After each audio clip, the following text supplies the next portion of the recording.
And you are watching another edition of Blue Blitz, a Nania-free episode.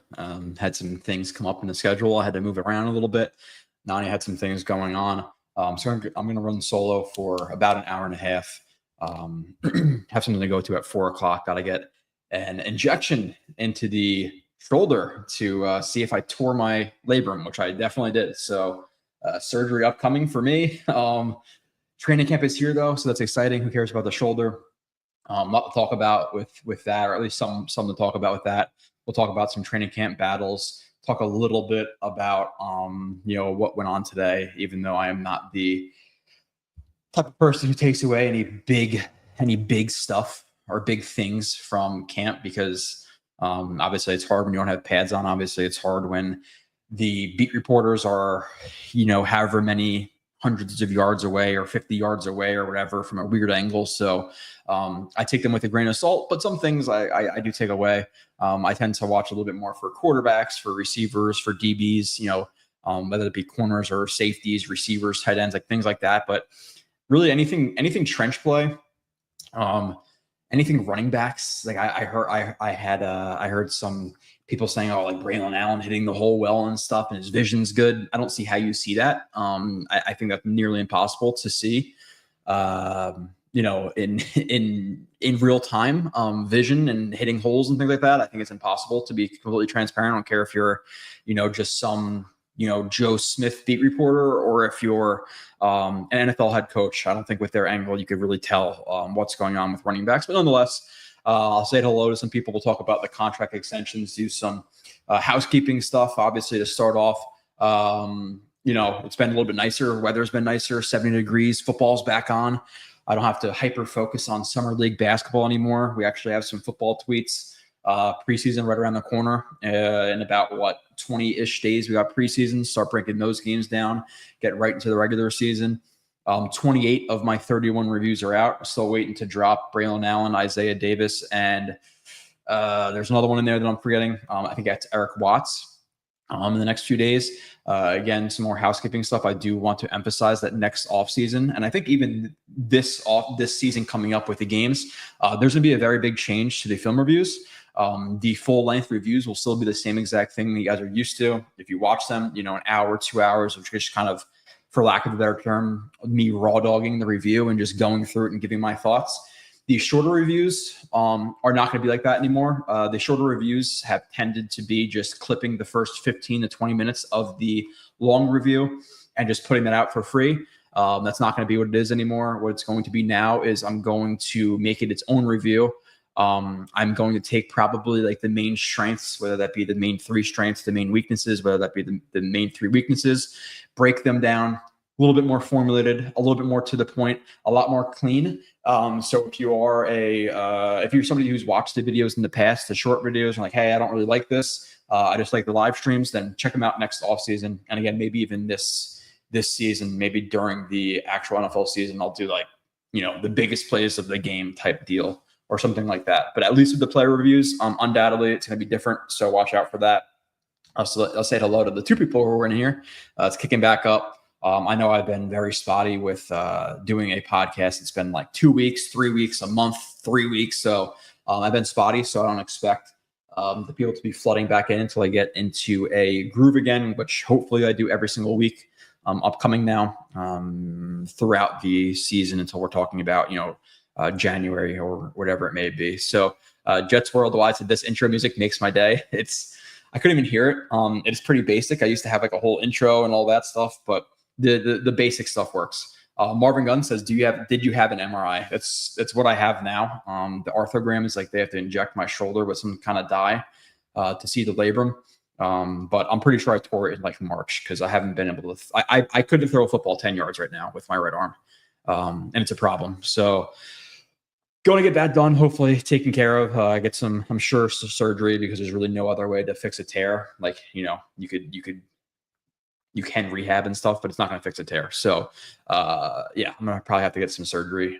Hopefully sooner rather than later. I'd rather get it done relatively soon. I don't want to wait too long. Got another kiddo coming in February, so I got to be able to maneuver a toddler, a raging psychopath toddler, and a newborn. So yeah, got a lot going on, but excited. Exciting week for the Jets. It was about a week ago, right? Or maybe actually, yes, it was about a week ago. I think it was like last Monday, I think, that the Jets signed Garrett Wilson. Comes out that Sauce Gardner could have signed that day as well. He waits until the next day to give Garrett his day in the sun, which is kind of nice to hear.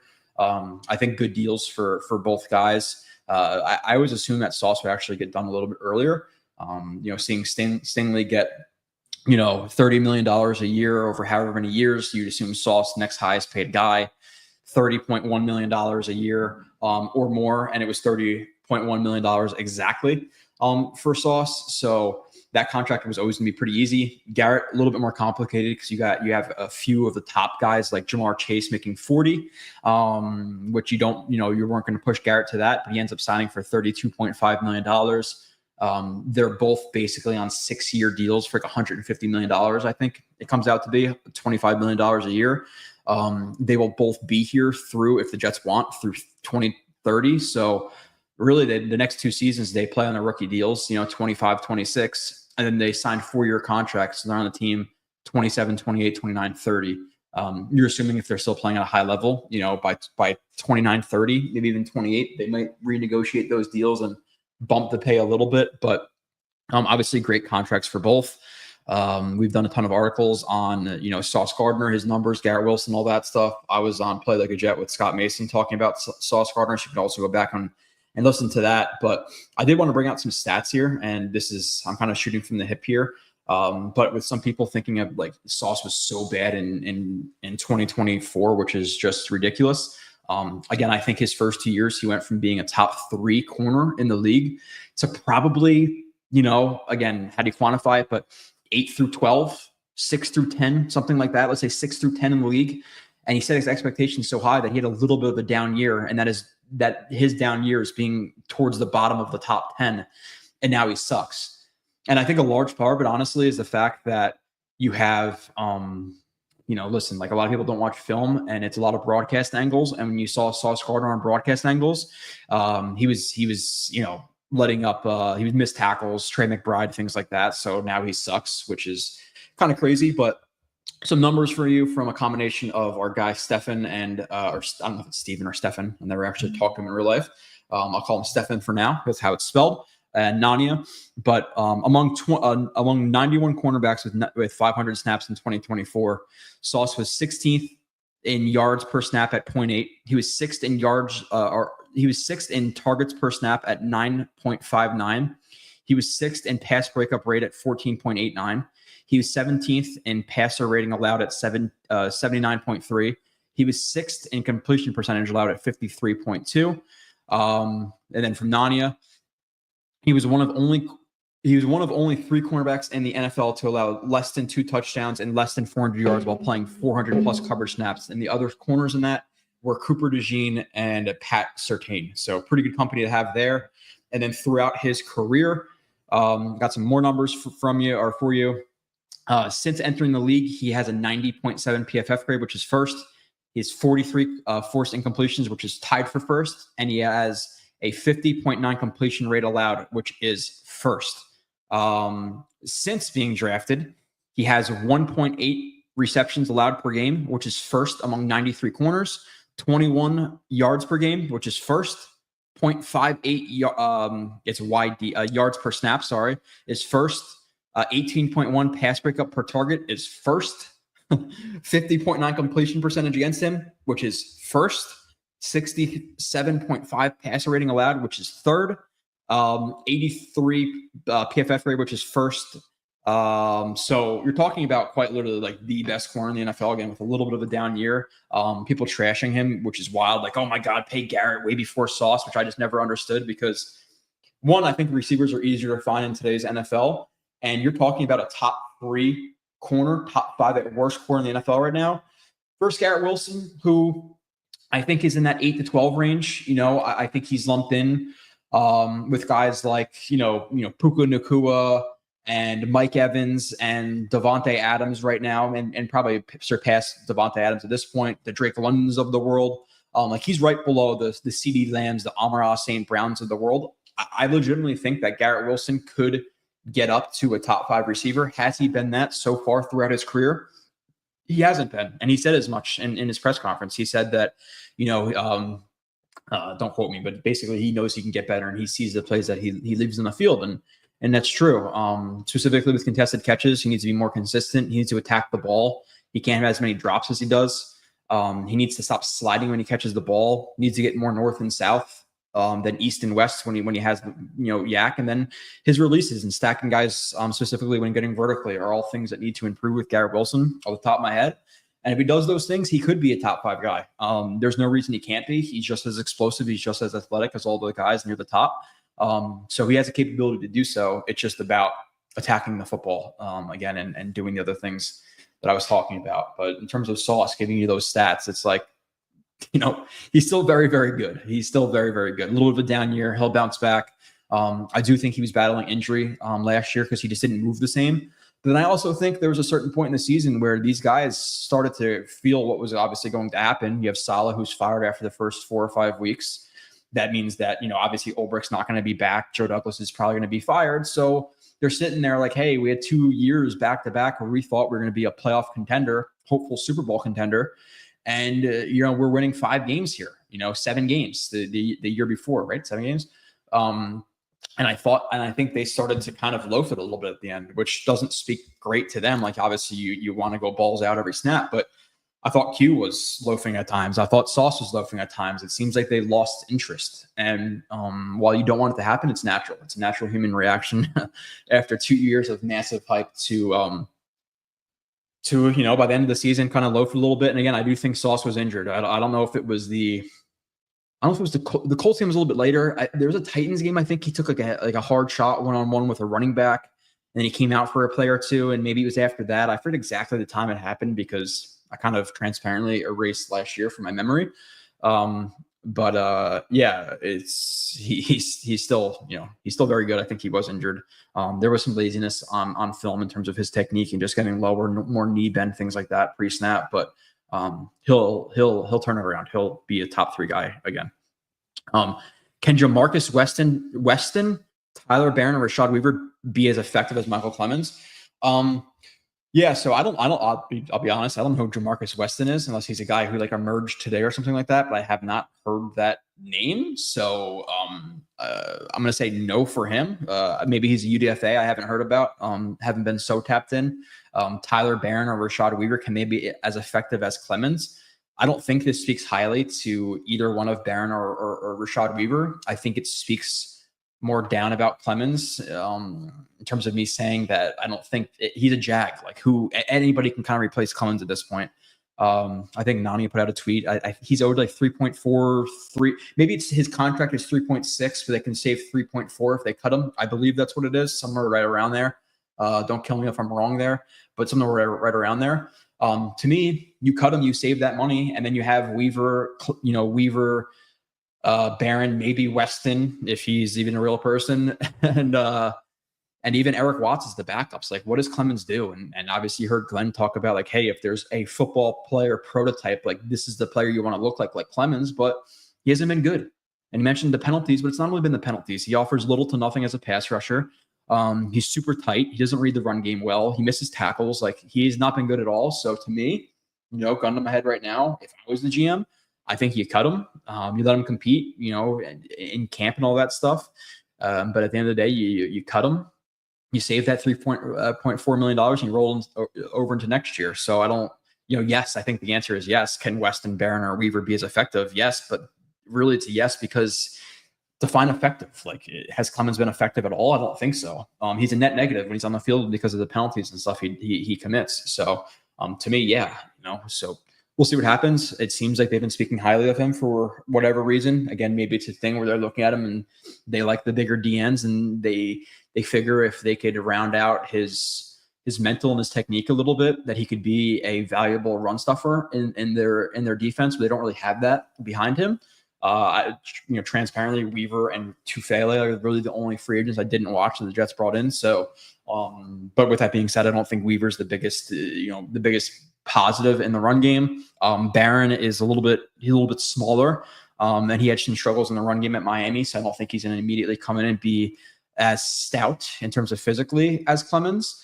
I think it's time for Eric Watts. I think if Eric Watts can step up and play well in camp in terms of the run game, then he could kind of usurp a guy like Clemens. But I think it's kind of up to Watts at this point. Watts or Clemens, who's going to get that roster spot. I'm hoping for Watts, even though he offers you nothing as a pass rusher, like absolutely nothing. Just very, very tight and little to no pass rush moves. So we'll see.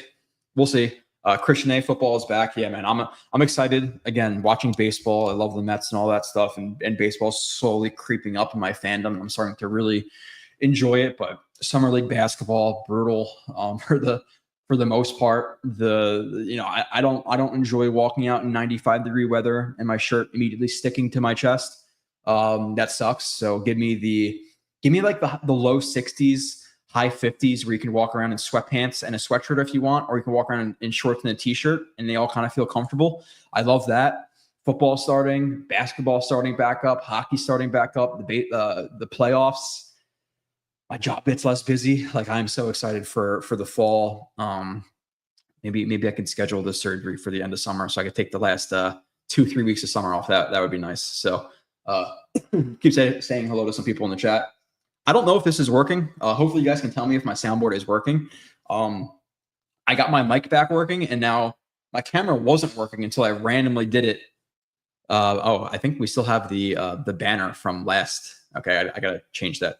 The ticker. How the hell do you change the ticker? Jesus. Okay, yeah, I think I can do that. Perfect. Yeah, I lost what I was saying now. Nonetheless. Oh yeah, tell me if the soundboard, the thing is working. I don't think it's working.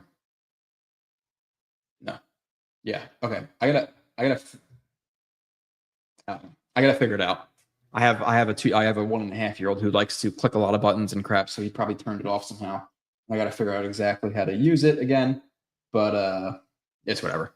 Nonetheless, we'll keep going to the chat. Marvin, thank you for the super chat. Since all gas, no brakes is no more, do we have a new Jets slogan? I don't think so. I appreciate the super chat, but I don't think so. Yeah, has there any, there's obviously been some quotable things from Glenn, but he doesn't rely on the same thing over and over and over and over again. I'm just excited to see the new level of accountability. Saleh was all about letting the players police each other, where Aaron Glenn doesn't play any bullshit. Saleh, for lack of a better term, let the inmates run the asylum, where Glenn's going to hold you accountable. I don't think he's going to be on your ass, but if he sees you lacking, if he sees some bad technique, if he sees ways you can improve, I think he's going to get on you. And I don't think it's an act. I don't think it's a facade. I think it's who he truly is.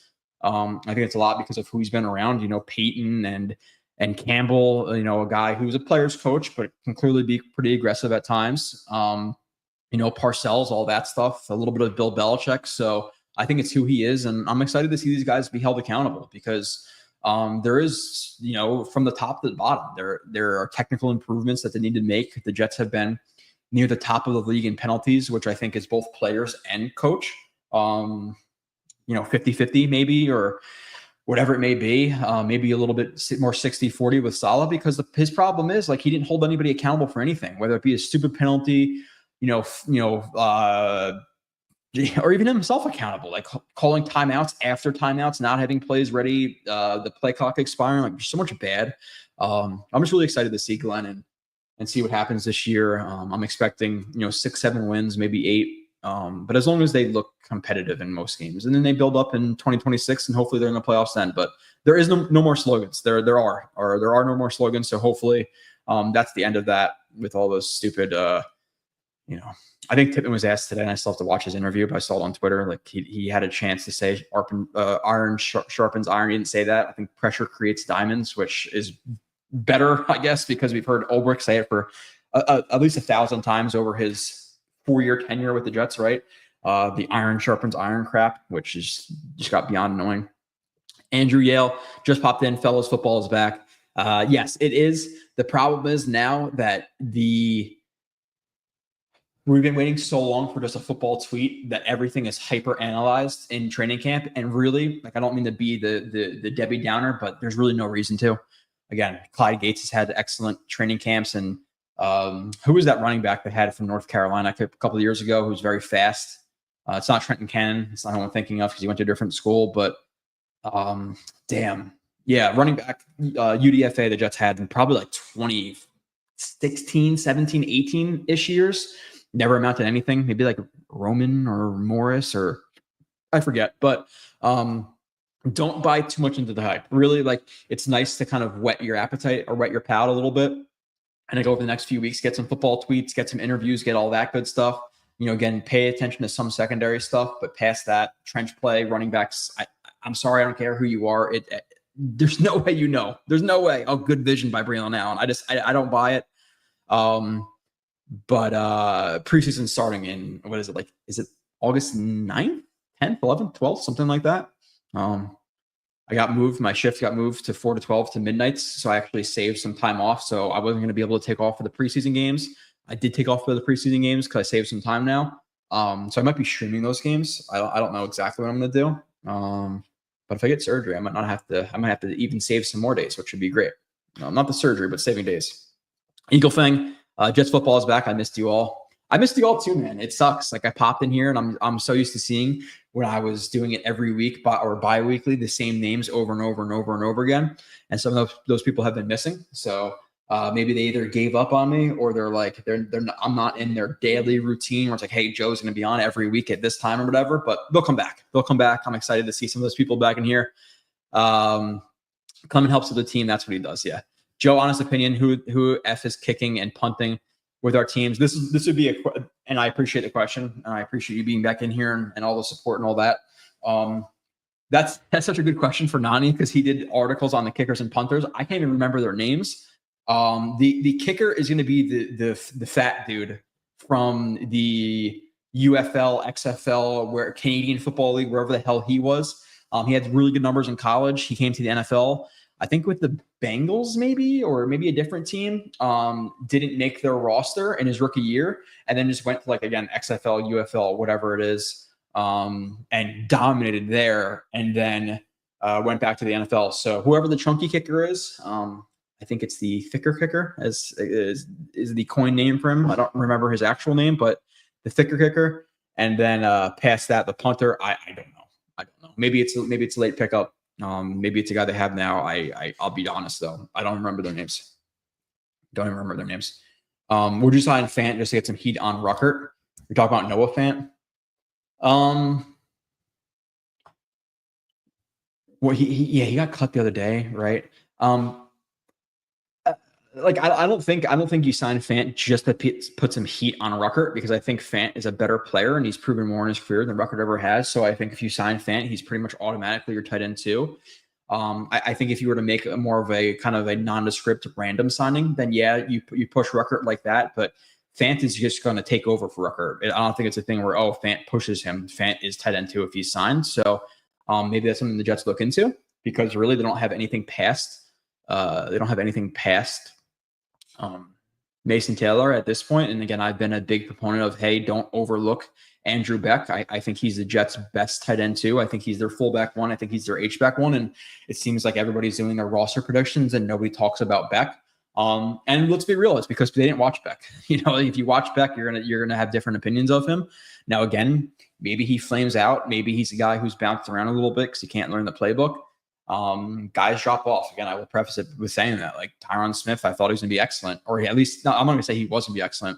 He was excellent with the Cowboys in 2023, came to the Jets in 24 and he sucked. So you never really know, but if Andrew Beck is what he has been the last few years, yeah, he should be tight end two to me. He's a better blocker than Ruckert. He has better hands than Ruckert. He's not as elusive and he can't move as well as Ruckert, but he runs routes better than Ruckert. So he's better hands, he runs routes better, and he blocks better. Why is Ruckert tight end two over him? I don't know. I don't know. That's my weather. Yeah, dude. Low 60s, a breeze, high 50s, sunny. The mugginess of New Jersey, Florida, like just the East Coast is just brutal. I don't enjoy walking out and just, again, shirt sticking to you. It's like a thing where like I've always been of the saying that you could fix the cold, you can't fix the heat. Like New Jersey's so hot some days, feeling like 110 degrees out, that even if you're naked, it's still hot. Like if it's 30 degrees out, put another layer on, like you could fix it. Now, the only thing that saves summer a little bit, I've always hated summer. I don't care what you say. I've always hated it. The saving grace for summer for me now is there's more things to do with my kid. So it breaks up the monotony. Is that the right word? I don't know. Sitting inside with a toddler for 8 hours every day can get pretty tiring. When you actually bring them places and they do things, it entertains them. Having to entertain them inside by yourself can get brutal, but yeah, in the summer you could take them places. It's fun. That's the only thing. That's the only saving grace for me for summer. But past that, traffic, drunk assholes, heat. Nope. Catch me in September, October. April, May. I don't need the summer. Fant would immediately be better. Ruckert has proven nothing. Yeah, that's where I'm at too, Rob D. Right? Like if he comes in, why is Ruckert? Let's see their numbers versus each other. Jeremy Ruckert. And again, this is obviously not anything, but in terms of just being like, hey, one guy over 41 games has 35 receptions, 3 years into it, 35 receptions, 264 yards, not even averaging 100 yards per year, where Fant has obviously done much more than that. And yeah, he's a little bit older. Let's see, 95 games in his career, 300 receptions, 3,000 yards. And last year he had 500 yards in 14 games. Like that's a pretty solid receiving tight end still. I know he's not the biggest blocker in the world, but yeah, immediately tight end too. Immediately. Which by the way, let me pull up some of these things I got going on here since we did sign these guys. I guess I'll put up some highlights of them, a little bit of background stuff so you guys can watch these if you are actually watching it. I know when I watch, whether it be like YouTube or anything like that, it's not on my screen and I'm not looking at it the entire time, but if you are looking at it, here are some Sauce highlights. So we'll keep moving on. No, can't hear it. Yeah. Okay. I gotta fix that somehow. The soundboard is not working. Interesting. Let's see that now. That seemed to have worked. I think that worked. Give a little pull back. Okay, let me know in the chat if you heard that, please. I'll scroll down to 259. Hopefully, at least one person answers me. No slogan needed. Hopefully, just win. Yeah, man, that's all it is. Just go out there, compete, win. Win the games you're supposed to. Hopefully, you can split the division or get close to that. I think if you're competitive in these games, you win 7-8 games this year. There's no bullshit penalties or I don't even care if you're a rookie head coach. Timeout after timeout for a coach in his fourth year last year for Saleh, which is brutal at times. I just want to see competency. I think the new Jet slogan is "We're built for this shit." Oh yeah, there's that one from a few months ago. That's a good one. Which by the way, I did get an Aaron Glenn jersey. I got it from Parts Unknown, so it was only like $30. So I got a nice Aaron Glenn throwback green jersey. Probably rocking that week 1, which I am very excited to go to. I know some people, I think Eagle thing asked me if I'm going to Tampa or they play in Jacksonville this year too, maybe. I know they at least play in Tampa. I think they play in all of the Florida teams, right? Tampa, Jacksonville, and the Dolphins, right? So I had 3 opportunities to go to Florida. I'm not going to make it work this year. New house, new kid coming. I wanted to save a little bit. So I'm driving up to New England. If anybody's going to New England, November 13th, I think it is the game. I think I'll be there like either Monday through Friday or Tuesday through Friday. So if you're in that area or if you're going to that game, let me know. Hit a bar or 2 the night before or 3 or 4 and then maybe tailgate, something like that. So if you're in that area and you plan on going to that game, let me know because that's the one I'll be at. And then past that for the Jets games, I know I'm missing 3, I think, of the home games. 2 or 3, I think, because I think the Jets played 9 this year, but one of them's the Broncos away, so I'm not going to that game because I don't want to be in England right now, really. Not so great right now, but nonetheless, Steelers, Cowboys, Panthers, Falcons, and there's one more.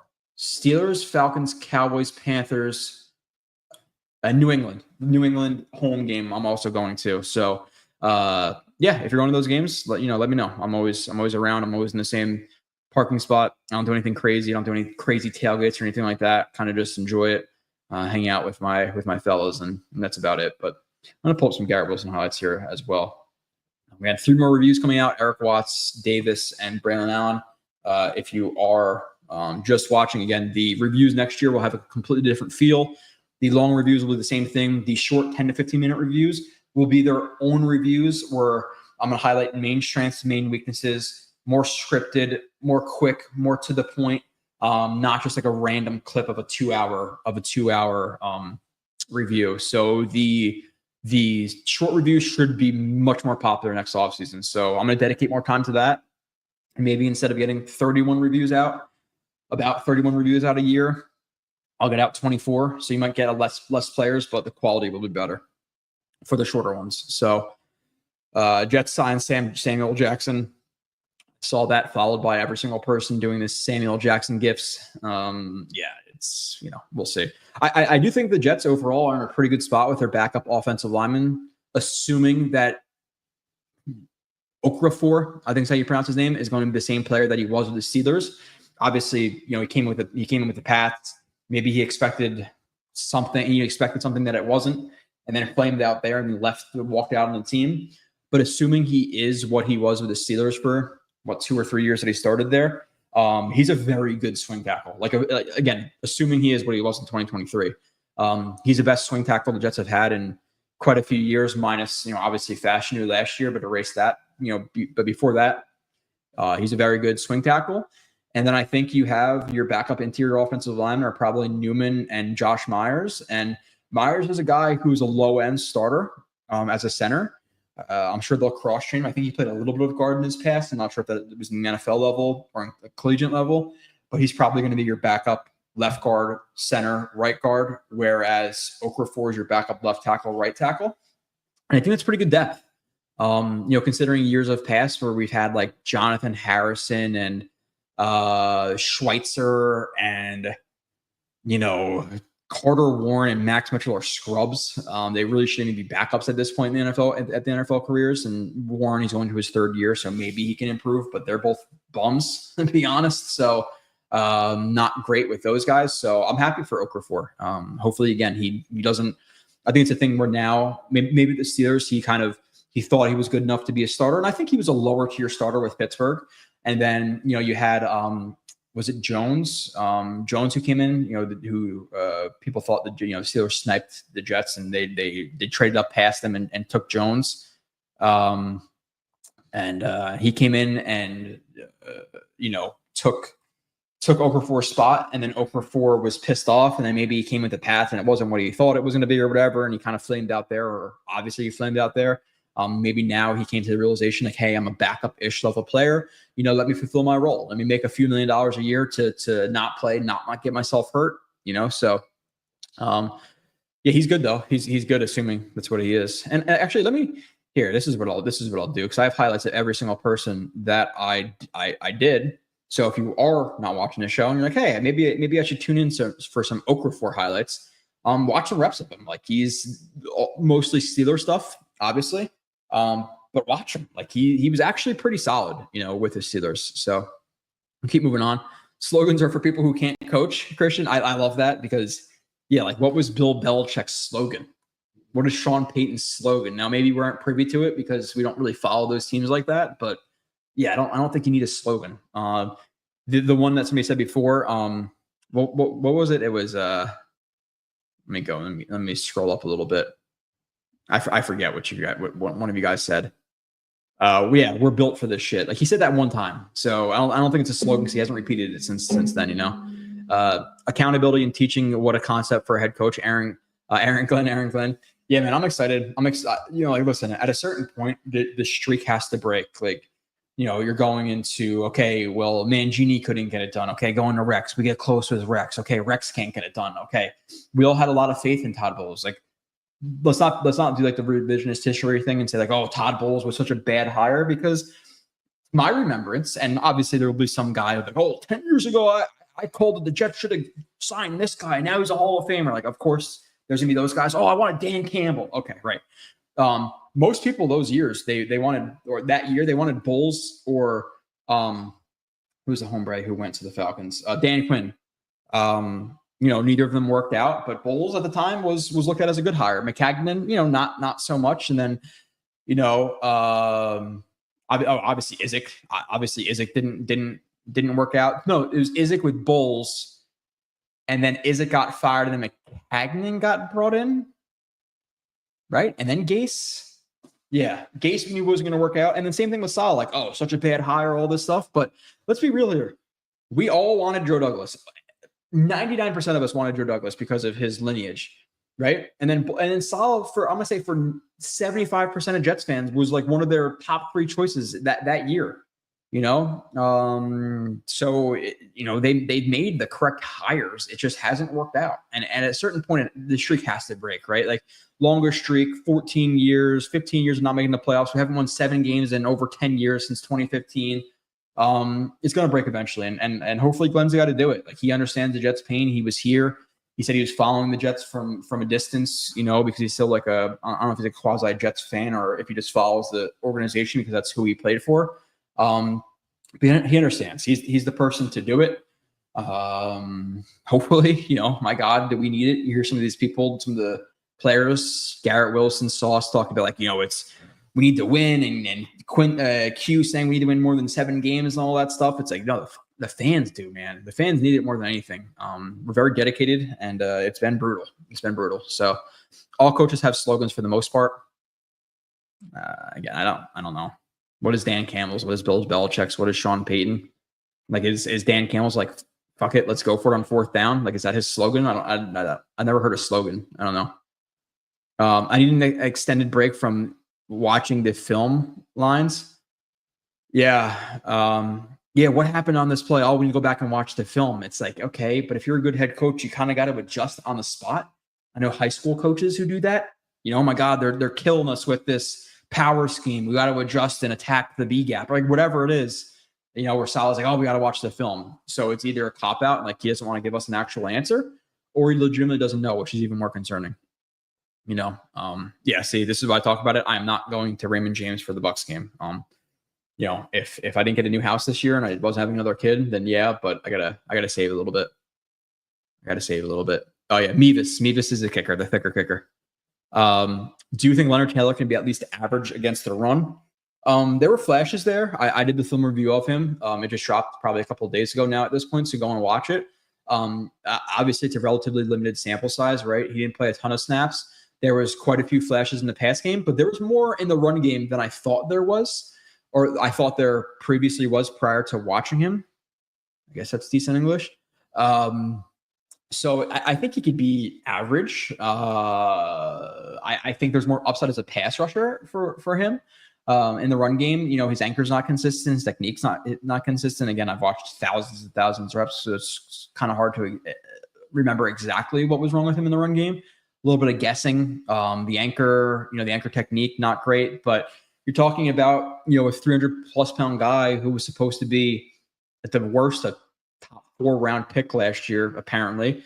And there were some character concerns. He came with the Jets and he had a pretty good rookie year. So do I think he could be average, at least average?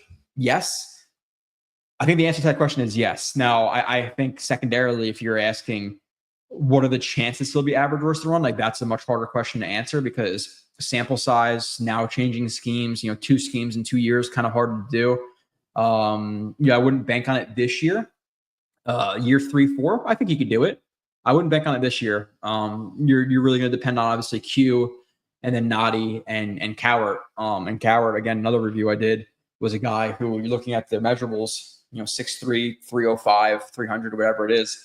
He played a lot more nose tackle than I anticipated him playing, and he held up better at nose tackle than I anticipated. Now, with that being said, you have a 300+ pound guy who holds up in the run better than you thought he would for a 305 pound guy, right? That's the positive. Typically, when you have those characteristics for a 305 pound guy, positively, the negative is also he doesn't move as well as a 305 pound guy usually does. So little stiff, not the best exchange of direction, not the best tackle radius, not the best, he has some pass rush juice to him in terms of like bull rushing and, there's some explosion there, but he's very tight. So the upside is, better in the running than I thought. But as a pass rusher, he's pretty much a 0. You have Noddy, who's kind of a 0. So if Leonard Taylor can step up in the run game and be a guy they depend on in the run game, then maybe he could be on the field more, and then we get some more pass rushing juice out of him because you're telling me right now, Leonard Taylor versus Cowart versus Noddy, they each get 100 snaps this year as a pass rusher. Who's going to get the most sacks? It's going to be Leonard Taylor, bar none, in my opinion. So if you could get up to average in the run game, play him. The problem is you want Q as a 3-tech. Leonard Taylor is mostly a 3-tech, so I think he's going to be more of a backup this year than anything, but you never know. What's wrong with Ruckert's blocking? Can it be fixed? Dude, what is wrong with his blocking? The technique, he ducks his head, he lunges, he goes to the kill shot every time. Ruckert has the strength. He has the physicality to do it. Ruckert's a guy who needs to be more control of his lower half and stop ducking his head, hands wide, ducking the head, lunging. If he can come into blocks more controlled and not trying to kill shot people all the time, which was kind of some of my issue with Becton coming out of college, I think he could be at least an average blocker, but that's easier said than done. If Arian Smith could just catch the ball, he would have been a first or second round pick, so maybe not a first round pick, but probably a second round pick. I would say just control, overall control with his game. Talk about Arian Smith, actually kind of segueing a little bit into camp stuff, and I'll keep just going through the chat. It's what I love to do when I'm doing solo shows, to just talk to you guys and specifically answer any questions, whether it be scheme, film, whatever. But with Arian Smith, you heard a little bit about him today. Like, he was making some plays, and this is a guy, I would say I'm not standing for him, but I think the general Jets fan perspective of him, specifically when they drafted him, and Jets fans tend to warm up a little bit as time goes on. But then he sucks, I don't understand the pick. And again, for many reasons, I stated I understood it. Jets needing next receiver, Jets needing a guy who can either go up and get the ball consistently with size, like, Mike Evans or somebody like that, or a straight speed guy, for that X position. And just to open up the offense a little bit, they drafted Smith. I'm like, yeah, I understand betting on elite traits. If you compare him to Stephen Hill, you're an idiot. If you compare him to Robbie Anderson, I'll be transparent again. You're an idiot. It's just they have completely different movement skills. Those guys were all long striders. They ran like giraffes. Where Arian Smith, he's not Tyreek Hill or anything like that, but his 4.36 I think is slower than he plays. I think he's a low 4.3 guy, high 4.2 guy. And his change of direction is so much better than those guys in terms of like just, getting inside on an in cut or an out cut or whatever it may be. So guys had to open up so early for Arian Smith that if he could just be a decent route runner intermediately, and he can obviously fix the hands, or at least somewhat fix the hands. I don't think he's ever going to be Larry Fitzgerald. He could be a pretty good player. So I understood it, and he flashed a little bit in camp. We'll see if it carries over, because the receiver position is obviously a huge question mark right now. Really behind Garrett, who is there? Josh Reynolds, okay, he's your 2, but then past that, it's complete question marks. Who was your 3? Who was your 4? Who was your 5? Who was your 6? If you say you're lying. I'm hoping personally for upside, it's Arian Smith and Corley as your 3 and 4. It seems like Corley is going to be fighting for a roster spot, so it's probably Tyler Johnson, Lazard there, as the 4 and the 5, or even the 3. Again, I'm hoping Arian Smith, but yeah, we'll see if Corley makes the roster. It's weird to me, obviously a guy who's drafted 3rd round. And let me take that back. It's not weird. I know how typical football fans' brains operate. The problem with Corley is you didn't see a lot from him last year. And when you did see from him, he dropped the ball before the end zone. So now people's idea of him is, he had that one terrible play. He sucks because of one play. If you have more evidence to say that he sucks or more substance to that argument, I'd love to hear it. But a lot of fans saying that he blows is because of, he didn't play a lot last year behind an offensive staff who had no idea what the fuck they were doing. And he dropped the ball like an idiot, but is that who he is? Is every time he catches a football, now he's just going to drop it? Like, that's not what he's going to be. So I'm not standing for Corley, but why are we so out on Corley? Because of one play last year? I don't understand it. So I have hope that Corley is gonna hopefully he's the yak guy for this offense. Hopefully he's receiver 4 for them. He could block, he's aggressive, he can get yak.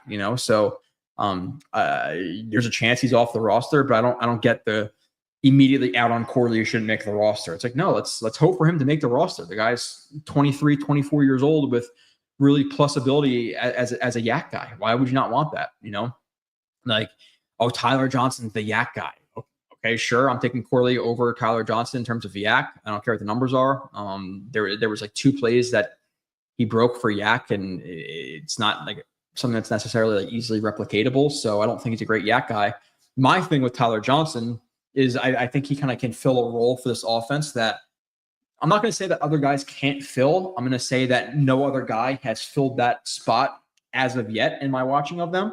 But with the Rams, Tyler Johnson was a guy who was used as like an insert blocker, leading on like, something like, again, not from a traditional fullback or H-back position, but like as a running or as a receiver, like motioning in, lead blocking, sifting, guys in the backside of like an inside zone, mid zone. So he was used in the box as a blocker a lot more than Lazard or Smith or Reynolds ever have. So maybe that's the role for him. Maybe they saw that and said, hey, we like the versatility of Tyler Johnson, where he could, be quasi tight end, receiver, which really, I think he's going to be competing with Stone Smart for that spot. Smart is not a guy who's going to be your tight end. He's not going to be a traditional inline Y tight end. He's going to be like a flex tight end. And maybe it's like him versus Tyler Johnson for like a move type position. Obviously completely different players, like they're different size. Tyler Johnson's probably like 6'1", 212, where Stone Smart's 6'3", 6'4", 228. So obviously has more size, but I don't think Smart is your traditional tight end.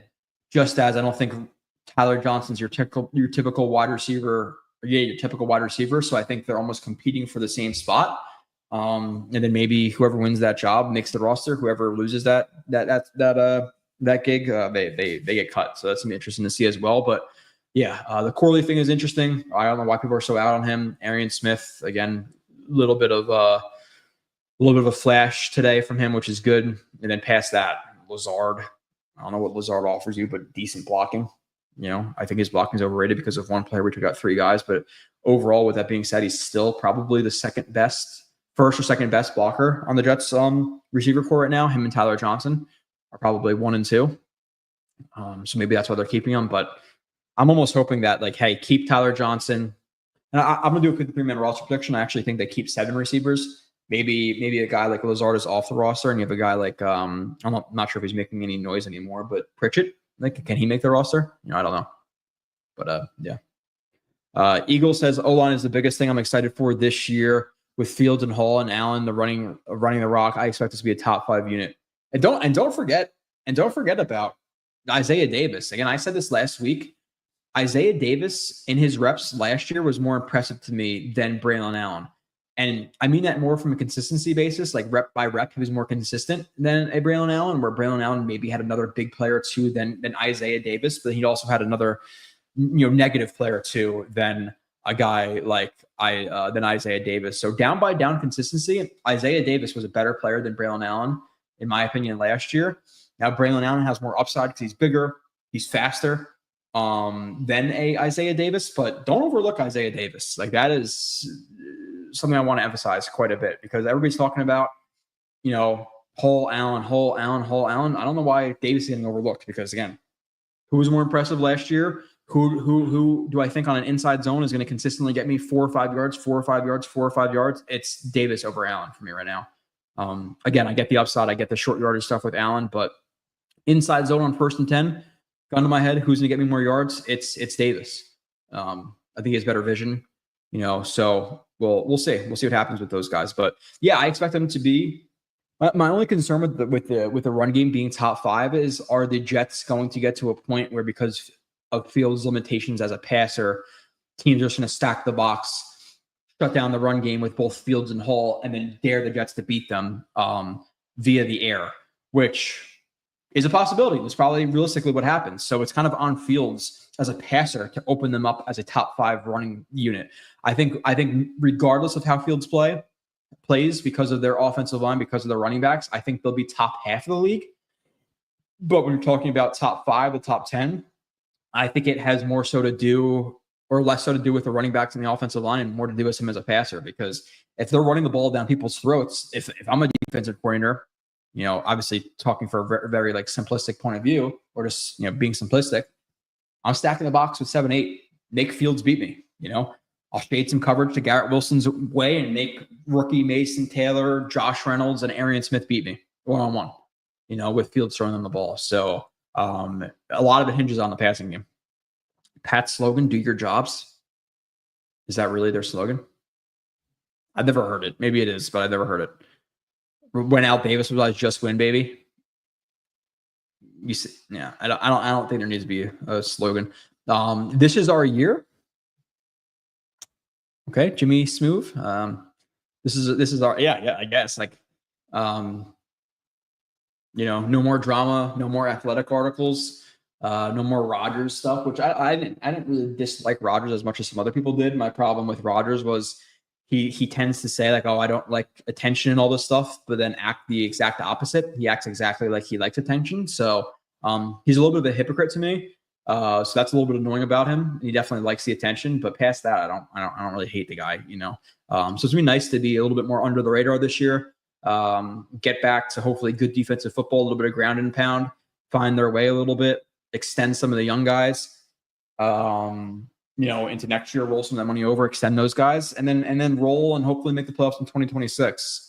The Jets have, I think, the main like 5 guys for contract extensions that people are talking about going into next offseason it's Simpson, ABT, Hall, JJ, and there's another one I'm forgetting.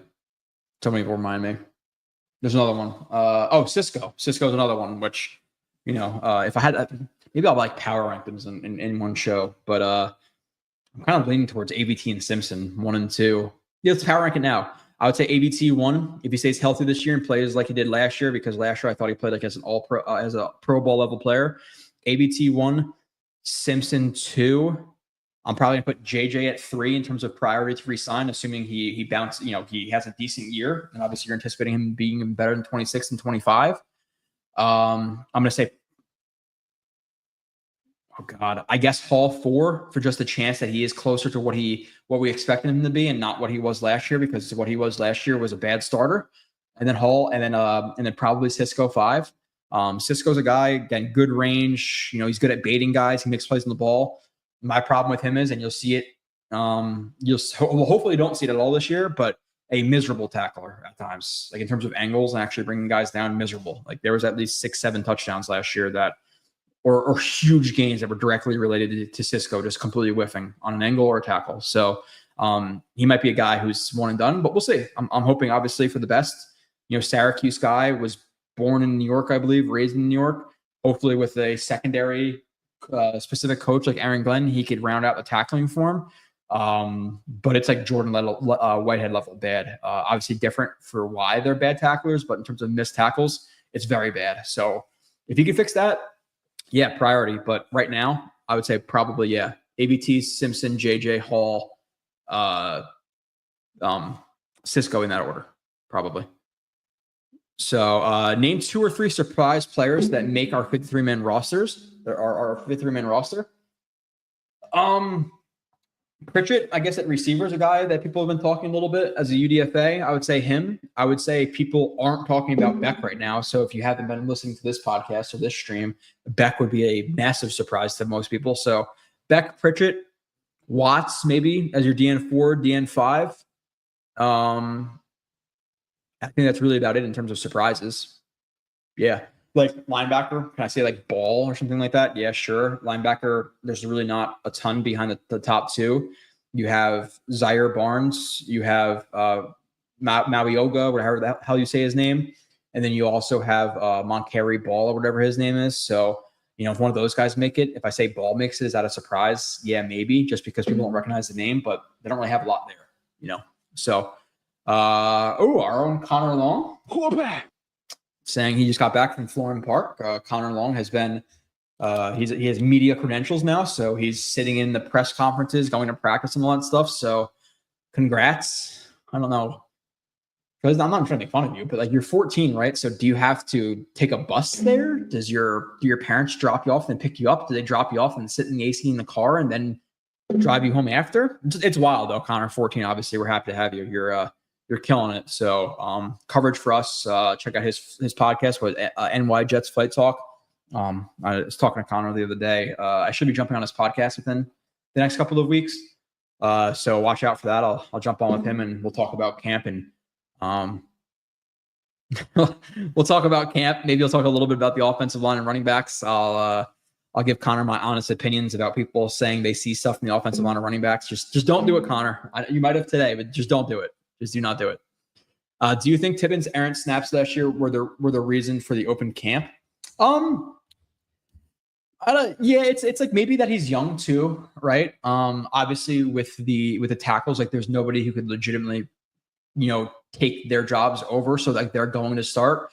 Where Tippmann, obviously, there's not as much value poured into him in terms of, as a draft pick. Fashanu was he was pick 11, right? Membu was we were pick 7 this year, right? 6, 7, whatever it was.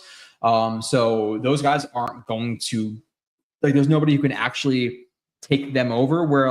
Whereas Tippmann, second round pick, Josh Myers was a legitimate starter, again, a lower end starter. So maybe they're trying to push Tippmann.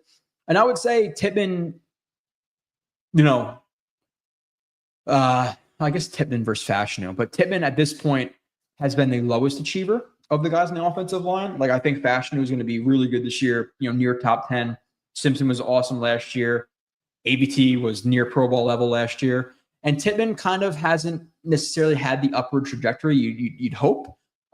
He's going into his third year. First year, pretty solid. Second year, you expect him to take a little bit more of a leap. And he really didn't. He was, I would say, average to slightly plus average last year. So you want to take him a little bit larger of a leap. So maybe the Jets saw him stall out a little bit in terms of his development, and they decided to kind of portray that, okay, there's a competition, but I don't think it's legit competition. But do I think the errant snaps? I think it's part of it. I think it's part of it. Some blown pass protections, things like that. But again, the Jets had a complete jackass coaching their offensive line last year. So even though you can't say that, hey, what the hell's his name now? Tight end coach, blanking out. Tight end coach for the Lions is now the offensive line coach. Whatever his name is, there's no resume to speak that he's going to be a better offensive line coach, but I don't really think he could be worse. So the only way to go, Steve Hyden, the only way you can go is up, So hopefully these guys get better coaching, and they all improve. They all take, leaps in their game. Blue It Live is peak content. I appreciate that from our good buddy Dano. Check out his podcast. I think it's just Danger Zone, exactly like you see it. So go check him out. What is the future of Xavier Gibson? Gun to my head right now, gun to my head right now. If I'm choosing the roster, if I have to pick a 53-man roster today, is Xavier Gibson on it? Man, there's a different angle to take this from. What would I do versus what I expect the Jets to do? I don't know if he makes the roster, right? Because in my mind, obviously, you have Garrett, you have Reynolds, you have Smith. I think Corley should make it just based on upside. You have Tyler Johnson, you have Lazard, you have Pritchett, whatever his name is. What does Gibson offer? He's not. He had one good return in 2023 for a touchdown. Past that, he fumbles. He lets balls, bounce outside of the 10. Returns balls inside of the 10. He's not very good. He's not very shifty. He doesn't do a lot on offense. So I think the future for Gibson is him being cut in either practice squad or somebody else picking him up. But I don't think there's a roster spot for him. Now, maybe he beats out Pritchett. Pritchett. I don't know if it's Pritchett or Pritchett, whatever. Maybe he beats him out. Maybe he beats Lazard out. I don't know. But what does he offer you? Again, I think people are kind of victim of seeing one play or one big play, and now that's your opinion of the guy. And I think Gibson really lived on that return in overtime versus the Bills, just like Corley kind of is living by his fumble against the Texans or his drop ball versus the Texans. So Gibson, what's the upside? I rather take a chance on somebody else. Sorry for that notification. I got some bullshit DMV requesting this. Your registration is going to expire. It's some scam. But nonetheless, TikTok look giving you the Jets beat. Hi, Joe. I'm not sure exactly what that means. Jets beat. That's the one thing I could not do. And Connor's a little bit new to the game. He's a little bit wet behind the ears, so it's exciting now. And hopefully it is forever for him. You literally have to pay me to go to practice. And it's not just $100, probably a couple $100 for the drive there, the drive back, sitting there, watching, which in the moment seems cool, but when you kind of realize that none of it actually means anything, it's really for the coverage to get a couple of likes on tweets and followers. But past that, I never enjoyed watching practice. Again, it's cool for a time or two. You see the players up close, but past that, my third, fourth, fifth, sixth, seventh, eighth, ninth, 10th, 11th time, I was like, I'm not really feeling this so much. And I haven't gone in years because it's just not my thing. For the people who it is, awesome. It is not my thing. Feed that fullback's belly. Make Hall a de facto receiver 3. Sure. But my thing is, Hall had a good play versus the Titans, over the shoulder, touchdown, all of that. But really past that, what has Hall shown in the passing game? I'm legitimately asking. I'm not being a dick, but like, what has he shown? In college, I'm not gonna say he's the best receiver ever. I think he can like kind of run routes, but he also drops the ball a lot. Like he was tops and drops last year for either the top or like top 5 for drops from a running back. So he hasn't really run routes and proven he could do that. He hasn't really flashed strong hands. So where does the Hall receiver 3 thing come? Now, if you're saying Hall is going to be de facto receiver 3 because he's going to get the ball and targeted a lot because he's going to be a check down option, screen option. Justin Fields is a 1-2 check down type of guy, and he's third in terms of targets. Yes. But if this comment is saying that he should line up and actually run routes as a receiver 3, I need more proof to see that he can actually do that, because I think that's a pretty common talking point, but based on what? Like legitimately, I'm legitimately asking based on what? Tyrod needs a good receiver 2 more than Fields. Yeah, I would say like technically you're right. Yes, Logo, because Fields is a guy who his legs are a weapon too. So that's going to take up however many runs a game, 5 to 10 runs a game, where Tyrod's not going to do that. So you need more options because he's not an option truly himself. So yes, you're right. You're right. But I get like overlooking the receiver 2 because the Jets are going to be so running back, tight end, receiver 1 heavy, but you still want something better than Reynolds, being transparent here, right? I think Reynolds, if he is what he was with the Lions, he's a solid receiver. He's a decent receiver 3, a very good 4. So I would still like something else there. I'm saying if this was my Madden franchise, yeah, I would want something more there, but where the Jets are in their current, state of their franchise, you don't really need much more because they're not going for it all this year. Save that money, roll it over, sign Reynolds and who are the free agent receivers and free agent wide receivers 2026. This is obviously way too early. I'm just genuinely curious because I was just talking about it. Terry McLaurin, wow, he's already 31 years old. I didn't realize he's that old already, which I'm 32. That sounds wild to say. McLaurin, no. Evans, no. Christian Kirk's going to be 30, 31, no. Debo, no.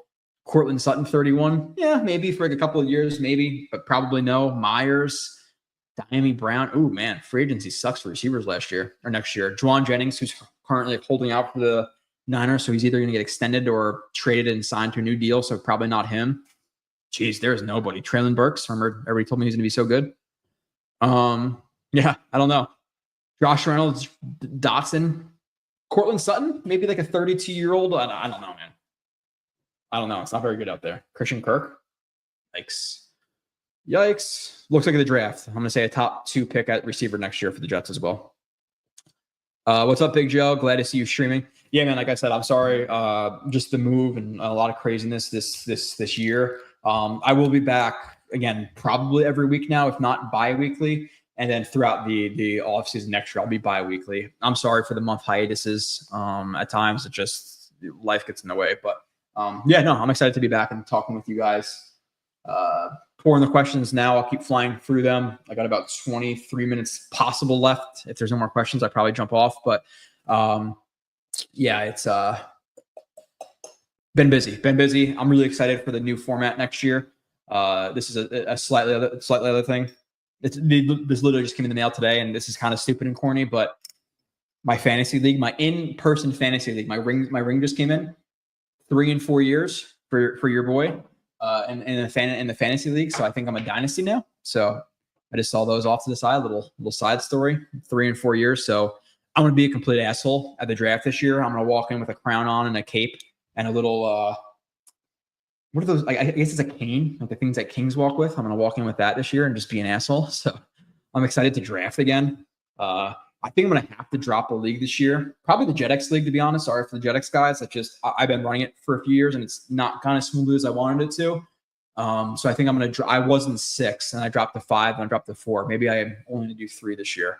Hopefully collect some dubs. So good luck to all the people who are getting into your drafts. I'm going to say if you are drafting before the preseason ends, then your league sucks just right off the jump.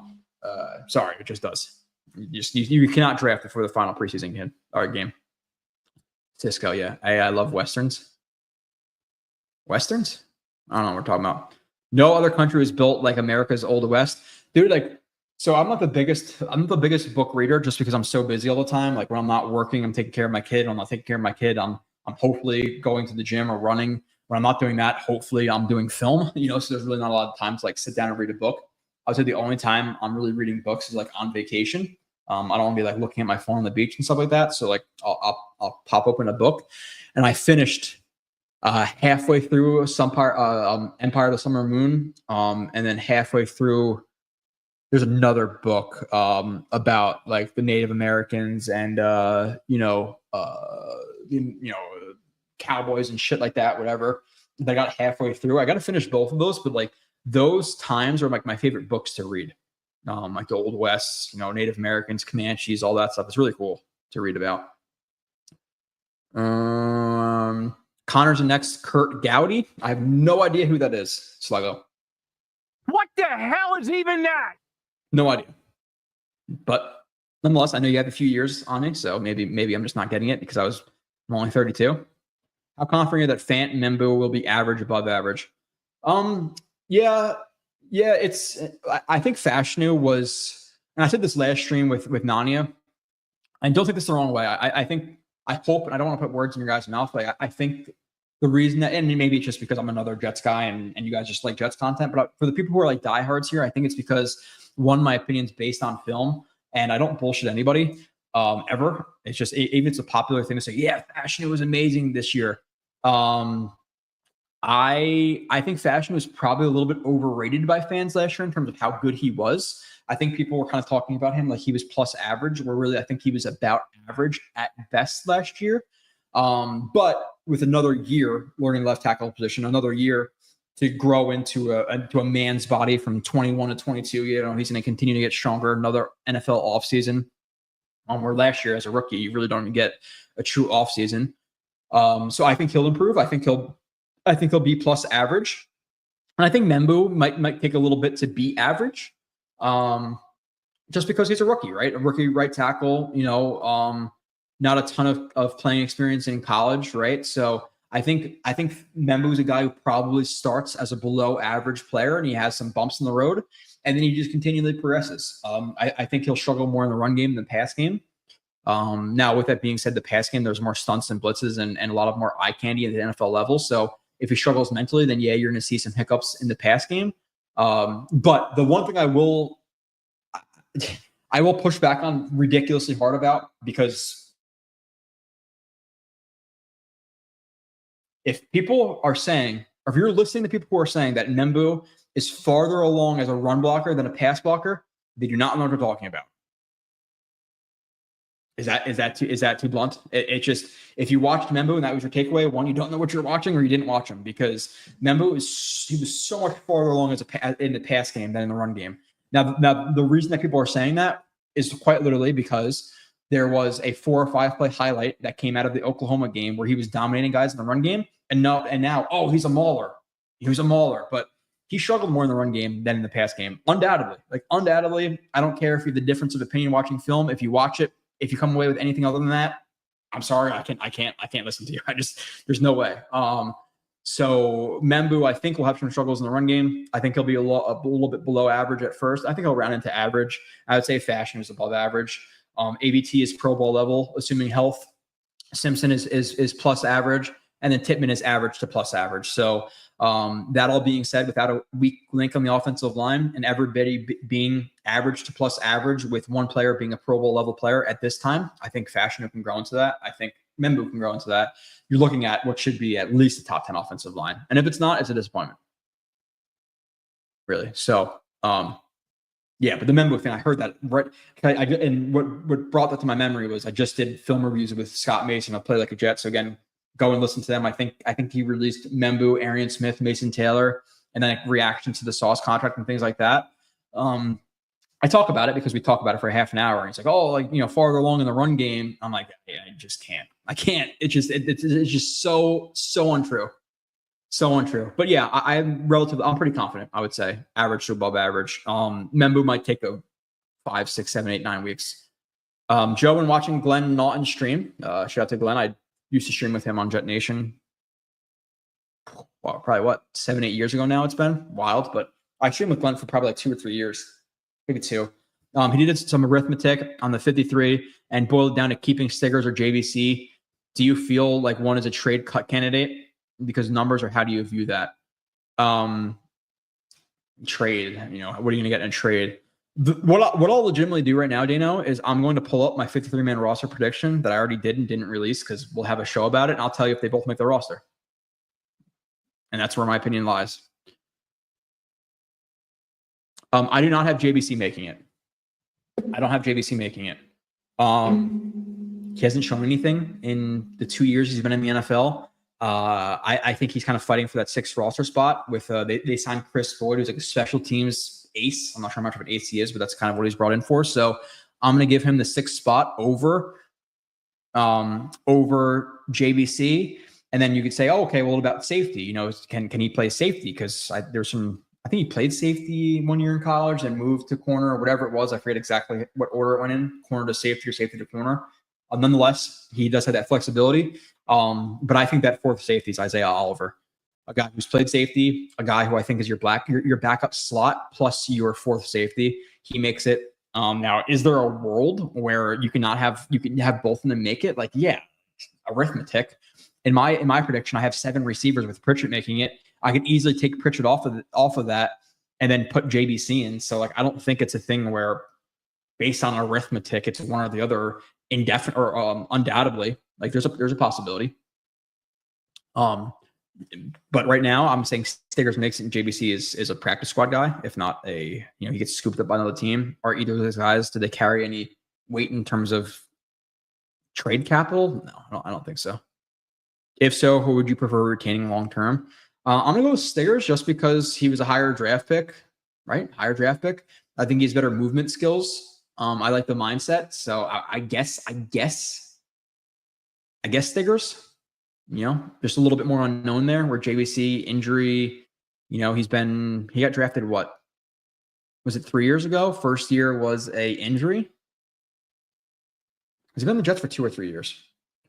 Jarek Bernard Converse draft year. I think he's been on the Jets for 2 years, 2023. So yeah, 2023 he was injured. 2024 played minimally, and he didn't really see much. So re-haul at wide receiver. I'm just trying to be nice. Don't be nice. Don't be nice. Be honest. I love honesty. Allen runs way harder than Brees. Yeah, no doubt. Brees never really ran that hard. He was always an explosive guy. He's always more of an explosive guy, 1 yard, 1 yard, 1 yard, 20. Allen runs harder, and Davis runs harder as well. My thing with Allen is last year, one division was spotty, and he didn't break many tackles. Like he ran into guys hard, and he trucked a guy or two, like at times. Like, and again, I could pull pilots where I could kind of like contest myself and say, yeah, well, look at these broken tackles. Like, yes, but I'm saying with consistency, he didn't break as many tackles as I wanted him to, specifically arm tackles. So, yeah. Allen, but yeah, he runs a lot harder, no doubt. Adirondack, Fly Guy. I don't know if I've ever seen you, but what is up, Fly Guy? I appreciate you being in here. What's good? Cisco Kid was a Western in the 50s. Oh, okay. Yeah, I don't.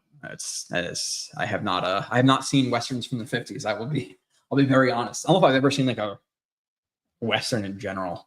I don't really like Westerns, I would say. From Mickey, a new name I've never seen before. Welcome if it's your first time or if you're relatively new. I don't understand why Fields is being handed this job. Tired is better, in my opinion. Keep up with the great content. I appreciate that. I really think it's for upside, right? Like, gun to your head, Mickey, gun to my head. Right now, for one game, if you had to pick a quarterback to win that game, it may be Tyrod over Fields. That's legitimate. And If you had Tyrod over Fields, I'm not going to kill you. If you have Fields over Tyrod, not going to kill you. I kind of think they're in a similar range of starters at NFL level. I think Tyrod has been screwed over a little bit in his past. Like, he was supposed to be the Chargers opening day starter that one year, got his lung punctured by a needle, was out. Giants offensive line, oh, he's so injury prone, got injured the Giants. Go back and watch the film. He had no time to throw and nobody was getting open. Yeah, he got hurt. Like, it's kind of understandable. So I think Tyrod has been dealt like the short end of the stick a little bit the last couple of years. So I think they're in a similar range of like bad.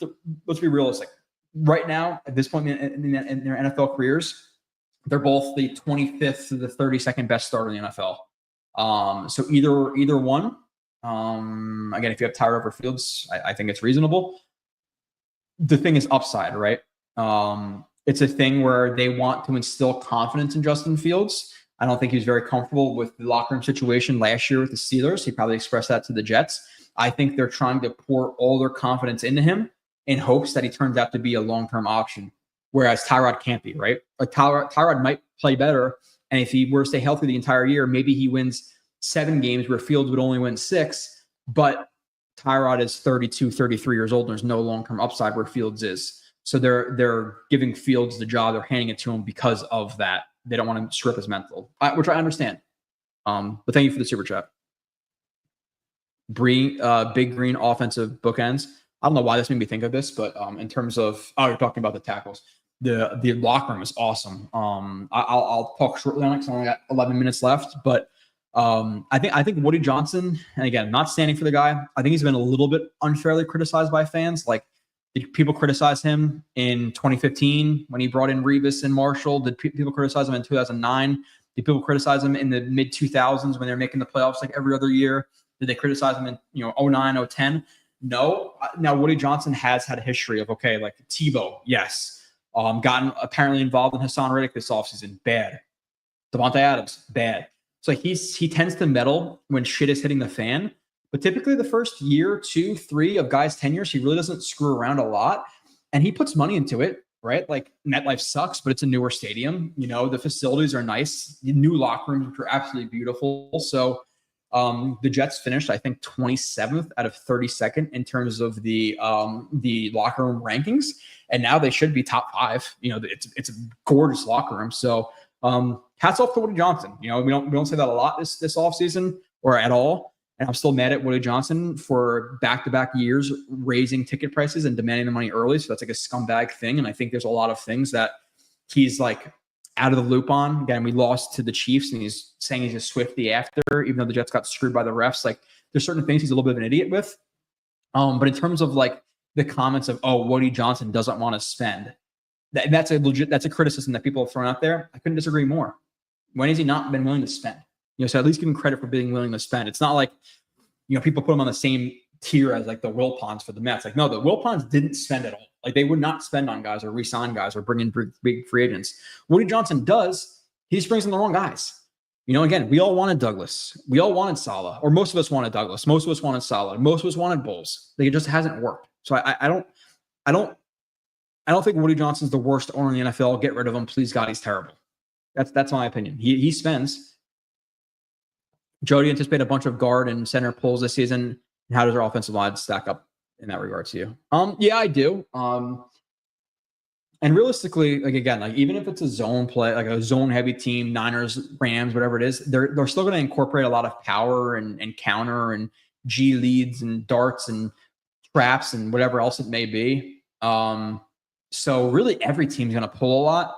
Do I think the Jets are going to be above what they have been in the past? It's hard to tell because the Lions were a relatively heavy outside zone and zone team. Now, maybe with Justin Fields in the run game, they will do some more like quarterback power, quarterback counter and things like that. So yes, I would say more this season. How much in regards to like the league average, I'm not sure. And in terms of doing that, yeah, Simpson's a really good puller. ABT's a really good puller. Kipman can really move well. So the interior of the offensive line, they all pull very well and they all move very well. So, which is, their movement skills are beneficial for, obviously, for zone, but for pulling as well. They're, in terms of like just straight up like mano y mano, maybe they struggle a little bit with like Tippmann and stuff like that because of his size. But yeah, I would say more so than last year. And where did they stack up doing it? I think they're good. Great in pulling. Yeah, Tippmann moves really well. His problem is just consistently playing low, consistently getting his hands inside and not ducking his head, like little things like that. Did a lot at Wisconsin, but Keith Hart sucks. Yeah, Carter will grow old. Grow old quick on the bench if starting five stay healthy. Yeah, realistically, I think Carter is tackle 4 at best. Like I'm giving Okafor him the job over him currently. Just because Carter Warren has shown nothing. And I remember watching him at Pitt. I'm like, ugh. Like I did not like his film at all for a 4th round guy. Same thing for for Max Mitchell. I think I had a little bit more. I would say I was a little bit higher on Max Mitchell coming out than Carter Warren, but Carter Warren just isn't it to me.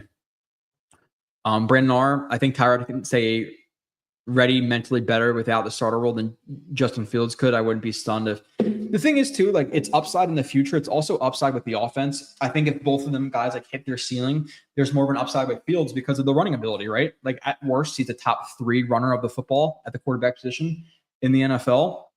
You have that, which helps out the run game. So if he can just become an average passer, like he could that like if you have an elite runner, average passer, you're talking about him sniffing the top 10 of quarterbacks. Where Tyrod, best case scenario, he creeps up into the low 20s, in a good year for him. So the upside is there. And again, like you have to build the offense differently too.